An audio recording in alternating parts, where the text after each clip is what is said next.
Hello friends, ഇനി നമ്മൾ ഉണ്ടാക്കാൻ പോകുന്നത് ഒരു വെറൈറ്റി ഐറ്റമാണ്. വേറെ ഒന്നുമല്ല, നെല്ലിക്ക അരിഷ്ടമാണ് ഉണ്ടാക്കാൻ പോകുന്നത്. അതിനുവേണ്ടി ഞാനിവിടെ എടുത്തിരിക്കുന്നത് 1/2 കിലോ ഗ്രേറ്റ് ചെയ്ത ശർക്കരയും 1 കിലോ നെല്ലിക്കയുമാണ്. നെല്ലിക്ക ഞാൻ നന്നായി കഴുകി വെയിലത്ത് ഒരു അരമണിക്കൂർ വെച്ചതാണ്, കാരണം ഒട്ടും വെള്ളം ഉണ്ടാകാൻ പാടില്ല.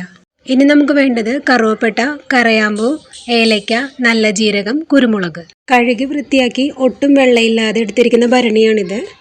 ഇനി നെല്ലിക്കയും ശർക്കരയും ഓരോ ലെയറായിട്ടാണ് നമ്മൾ ഇടാൻ പോകുന്നത്.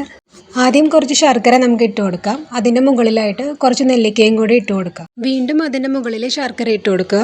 ഇങ്ങനെ നെല്ലിക്ക എല്ലാം ഇട്ട് കഴിയുമ്പോഴേക്കും നമ്മൾ മാറ്റി വെച്ചിരിക്കുന്ന കറുവപ്പട്ട, കരയാമ്പൂ, ഏലയ്ക്ക, ചെറിയ ജീരകം, കുരുമുളക് ഇതെല്ലാം കൂടി നമുക്ക് ഇതിലേക്ക് ആഡ് ചെയ്ത് കൊടുക്കാം. ഇതെല്ലാം ചേർത്തതിന് ശേഷം ബാലൻസ് ഉള്ള ശർക്കരയും കൂടി നമുക്ക് അതിൻ്റെ മുകളിലേക്ക് ഇട്ട് കൊടുക്കാം.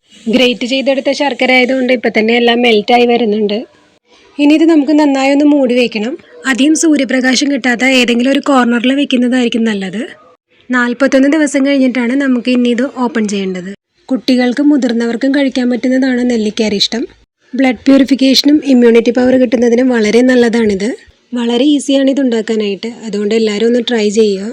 ഈ വീഡിയോ ഇഷ്ടപ്പെട്ടെങ്കിൽ ലൈക്ക് ചെയ്യാനും സബ്സ്ക്രൈബ് ചെയ്യാനും മറക്കരുത്. അപ്പോൾ ഇനി നമുക്ക് നെക്സ്റ്റ് വീഡിയോയിൽ കാണാം.